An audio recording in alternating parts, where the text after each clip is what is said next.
प्रयागराजमध्ये सध्या सुरू असलेल्या महाकुंभ दरम्यान त्रिवेणी संगमावर कोट्यवधी भाविक पवित्र स्नानाचा लाभ घेत आहेत। पण आजारपण, वृद्धत्व किंवा इतर कारणांमुळे जे त्रिवेणी संगमावर जाऊ शकले नाहीत अशा भाविकांसाठी नागपूरच्या रेशीमबाग मैदानावर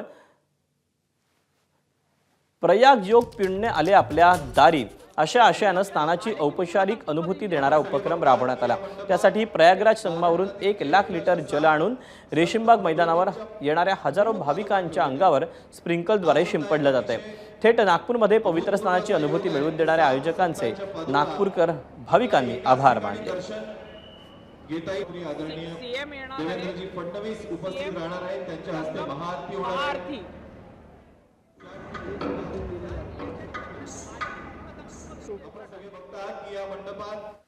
प्रयागराजमध्ये सध्या महाकुंभ सुरू आहे आणि कोट्यवधी भारतीय प्रयागराजला जाऊन पवित्र स्नान करतायत। मात्र आरोग्याचे प्रश्न असतील किंवा काही विविध कारणं असतील त्यामुळे जे लोक प्रयागराजला जाऊ शकत नाही अशासाठी प्रयागराजमध्ये जे गंगेच्या आणि यमुनेच्या संगमावर एक पवित्र स्नानाची अनुभूती मिळते, ती अनुभूती नागपुरात देण्यासाठी एक आगळा वेगळा उपक्रम जो आहे तो सुरू करण्यात आलेला आहे।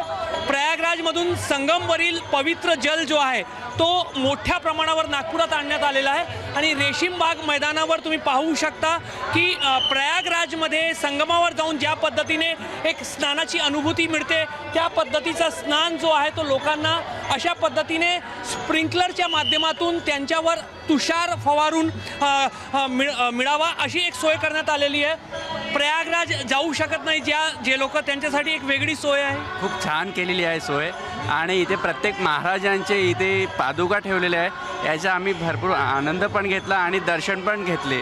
खूप छान वाटलं। हे असं सोय पहिल्यांदा झालेलं आहे रेशीमबागमध्ये। पण प्रत्यक्षात स्नान करण्याची जी एक अनुभूती होते तशी अनुभूती येत नाही, पण काहीतरी आनंद होऊन आला पण इथे आणि समाजाला खूप छान, हिंदू सनातन धर्माला खूप छान वाटलं याबद्दल।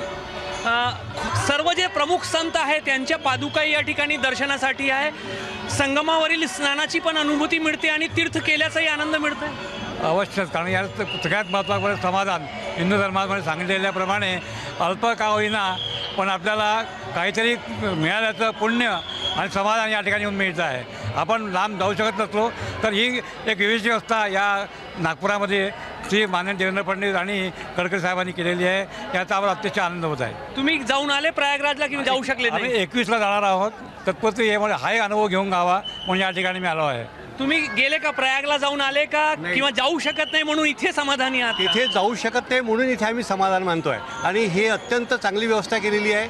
आदरणीय गडकरी साहेब आणि फडणवीस साहेबांनी जी व्यवस्था केलेली आहे, हे सर्वसाधारण हिंदू धर्माची जे लोक आहे जे तिथे जाऊ शकत नाही त्यांच्याकरता ही जी व्यवस्था आहे खरोखर ही हिंदू धर्माकरता पर्वणी आहे। तिथे प्रयागराजला खूप गर्दी आहे, थोड्या अडचणी सुद्धा आहे, इथे एक वेगळा आनंद मिळतो। हो, वेगळा आनंद मिळाला आणि इथे सर्व संतांचं पण आम्हाला पादुकांचं दर्शन झालं, त्याच्यामुळे आम्ही खूप समाधानी आहोत। तर फक्त नागपूरच नाही तर नागपूरच्या आजूबाजूच्या परिसरातूनही लोक येत आहेत आणि अशा पद्धतीने जो प्रवेशद्वार आहे रेशीमबाग मैदानावर जो संपूर्ण मोठा पेंडॉल उभारण्यात आलेला आहे तर प्रवेशद्वारातून अशा पद्धतीने स्प्रिंकलरच्या माध्यमातून तुषार लोकांच्या अंगावर फवारले जात आहेत आणि हे प्रयागराजमधून आणलेला संगमावरील पवित्र जल आहे आणि तो लोकांच्या अंगावर पडतोय आणि त्यानंतर एक वेगळ्या पद्धतीचं जे एक संगम स्नान आहे त्याची एक औपचारिक अनुभूती लोकांना मिळते आहे आणि त्याच्यानंतर आतमध्ये गेल्यानंतर विविध जे संत आहेत त्यांच्या पादुका जे आहेत त्या या ठिकाणी आणण्यात आलेला आहे आणि त्याचे दर्शन जे आहेत